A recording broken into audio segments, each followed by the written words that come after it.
घरोंदा, विषाद मठ, मुर्दों का टीला। आप इसी तरह से इसको याद करने की कोशिश कीजिए, घरोंदा, विषाद मठ, मुर्दों का टीला। ठीक। सीधे साधे रास्ते, चूर प्रतिदान। सीधे साधे रास्ते, चूर प्रतिदान। अंधेरे के जुगनू कब तक पुकारूं, अंधेरे के जुगनू कब तक पुकारूं, जब आवेगी काली घटा। अंधेरे के जुगनू कब तक पुकारूं, जब आवेगी काली घटा। बंदूक और बीन, राई और पर्वत। बंदूक और बीन, राई और पर्वत। छोटी सी बात, धरती मेरा घर, और प्रोफेसर की आखिरी आवाज।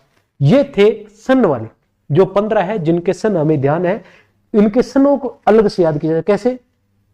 46, 46, 48, 46, 46, 48, 51, 51, 52, 46, 46, 48, 51, 51, 52, 53 और 57, 53 और 57, फिर 3, 58 और उसके बाद 59, 60, 61 और 62। इस तरह से अब आगे के उपन्यास किस तरह से याद किया? हुजूर काका का उबाल पराया है, हुजूर काका का उबाल पराया है, तभी तो देवकी का बेटा और यशोधरा जीत गई।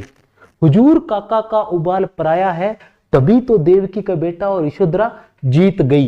ई से याद आया कि लोई का ताना और रत्ना की बात सुनकर, ई से याद आया कि लोई का ताना और रत्ना की बात सुनकर भारती का सपूत जाग उठा और आंधी की नावें चलाने लगा।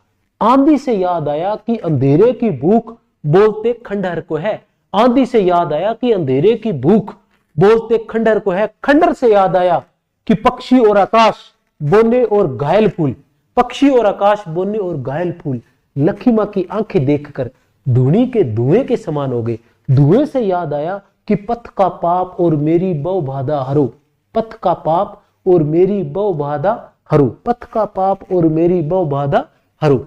अंत में आग की प्यास कल्पना के दायरे से बाहर है पतझर। आग की प्यास कल्पना के दायरे से बाहर है पतझर, राह न रुकी और महायात्रा। ये थे रंगे राघव के प्रमुख उपन्यास।